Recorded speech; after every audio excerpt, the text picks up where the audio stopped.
Yes, responsible para to, but he did not say bill. So you consider that completely different because a lot of people No, wishful thinking sila. They're wishful. They're only practicing wishful thinking. Voters are understanding. Sapagkat sa amin at lahat kami, even those who are opposed to RH bill, are in favor of responsible parenting.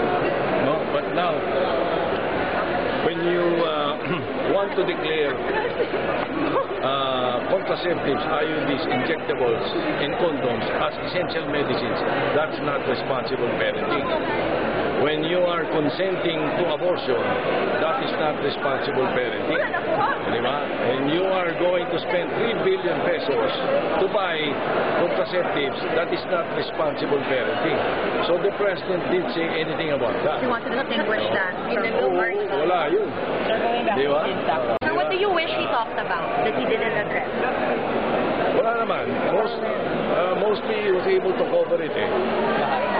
Meron lang, but there is much to be desired. Like for example, the crime rate and then the justice system. Gusto pa natin mas maganda pa sana. Pero siyempre, hindi mo naman magagawa na 2.5 years. Kasi inabahaba ng speech, contento ba kayo? May maraming kulang? Hindi. Ako, I think he was able to cover much. As a matter of fact, I believe this is the best persona of the president. Bakit pa?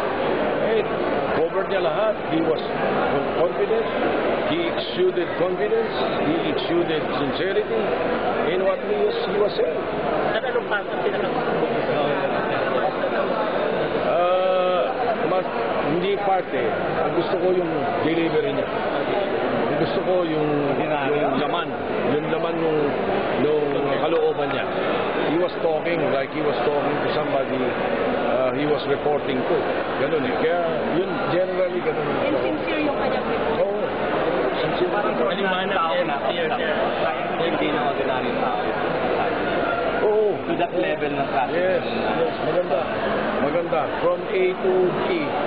Intindido yung sinasabi niya at yung laman ng sinasabi niya.